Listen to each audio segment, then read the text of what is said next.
প্রিয় বন্ধুরা, অল্প মশলা দিয়ে পটল আলুর ইলিশ মাছের পাতলা ঝোল একদম রেডি। আর কার কার পছন্দ অবশ্যই কমেন্ট করে জানাবেন। ভিডিওটি ভালো লাগলে একটা লাইক দিয়ে কন্টিনিউ করবেন। আর যদি বেশি ভালো লেগে যায় তাহলে রেসিপিটা ফলো করে একবার রান্না করে দেখতে পারেন। আশা করছি ইলিশ মাছ দিয়ে পটল আলুর ঝোল আপনাদের কাছে ভীষণ ভালো লাগবে। নমস্কার বন্ধুরা, কেমন আছেন সবাই?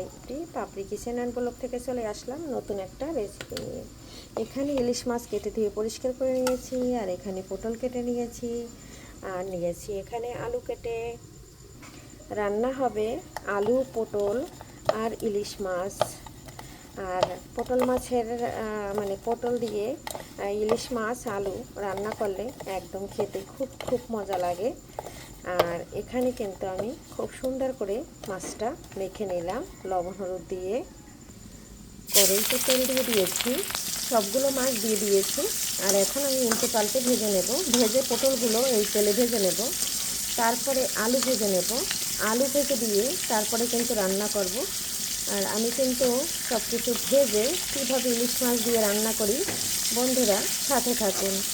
কাছে এবং দূরে, দেশ ও দেশের বাহির থেকে যারা আমার ভিডিও দেখেন এবং সব সময় খুব সুন্দর সুন্দর কমেন্ট করেন এবং আমার নতুন নতুন বন্ধুরা যুক্ত হয়েছে, সবার জন্য রইল মন থেকে অফুরন্ত ভালোবাসা, অনেক অনেক শুভকামনা।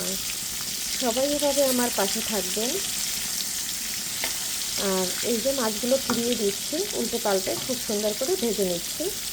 এই যে মাছটা একদম উল্টে পাল্টে নিলাম, হালকা ভেজে তুলে নেব। পটলটা হলুদ লবণ দিয়ে মেখে নেব। লবণ দিয়েছি, এখন আমি খুব সুন্দর করে মেখে নেব। মাছটা কিন্তু একদম ভাজা হয়ে গেছে, এখন আমি তুলে নিচ্ছি। এখন আমি একটু হলুদ লবণ দিয়ে আলুটা ভেজে নেব। সামান্য পরিমাণে হলুদ আর একটু লবণ দিয়েছি, লাল লাল করে ভেজে নেব। বন্ধুরা, আলুটা একদম ভাজা হয়ে গেছে, এখন আমি তুলে নিচ্ছি। এখন আমি পটলগুলো দিয়ে দিয়েছি, পটলগুলো আমি ভেজে নেব। বন্ধুরা, পটলটা কিন্তু একদম ভাজা হয়ে গেছে, এখন তুলে নিচ্ছি। এর থেকে বেশি ভাজবো না। বন্ধুরা, পটলটা উঠিয়ে এই তেলের মধ্যে দিয়ে দিলাম কয়েকটা গোটা জিরা। আজকে কিন্তু আমি শুধু হলুদ মরিচ লবণ দিয়ে মেখে নেব, আর সামান্য একটু পেঁয়াজ কুচি দেবো। ইলিশ মাছের তরকারিতে যত মশলা কম দেবো তত ভালো। সামান্য একটা পেঁয়াজ কুচি দিয়ে দিয়েছি। এখন আমি পেঁয়াজ কুচি ভাজা ভাজা হইলে তারপরে আমি মশলাগুলো দিয়ে দেবো। এখানে আমি একটু গরম জল নিয়ে নিয়েছি, গরম জলে হলুদটা দিয়ে দিচ্ছি। এখানে দিয়ে দিলাম মরিচ, এখানে জিরা ও ধনিয়ার গুঁড়া দিয়ে দিলাম সামান্য পরিমাণে। এদিকে পেঁয়াজটা ভাজা ভাজা হয়ে গেছে, মশলাটা ঢেলে দিলাম। এখন আমি মশলাটা দিয়ে খুব সুন্দর করে কষিয়ে নেব। এখানে কিন্তু আর কোনো তেল ব্যবহার করব না। বন্ধুরা, মশলার ভিতরে আলুটা দিয়ে দিয়েছি। আলুতে একটু জাল বেশি লাগে, এই জন্য আলুটা আমি মশলার সাথে কষিয়ে নেব। কষিয়ে তারপরে আমি গরম জলটা দিয়ে দেব।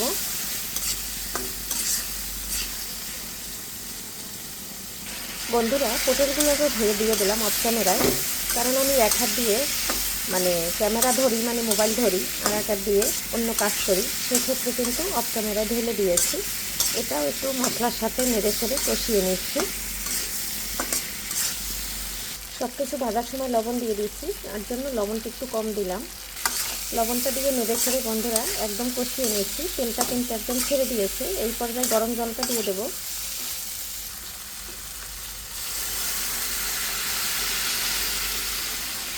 যেহেতু আলু আছে এর জন্য একটু ঝোল ঝোল করব। আর আলু দিয়ে পটল দিয়ে এভাবে ইলিশ মাছের ঝোল খেতে কিন্তু বন্ধুরা গরম ভাতের সাথে দারুণ লাগে। বন্ধুরা, রান্নাটা কিন্তু আমার ফাইনালি অনেকটা হয়ে আসছে। এই পর্যায়ে দিয়ে দিচ্ছি ইলিশ মাছ। বন্ধুরা, রান্নাটা একদম ফাইনালি হয়ে গেছে। আর এই যে এখানে কিন্তু অল্প মশলা দিয়ে একদম পটল আলু ইলিশ মাছের পাতলা ঝোল রেডি। এখন কিন্তু তরকারিটা নামিয়ে নিচ্ছি।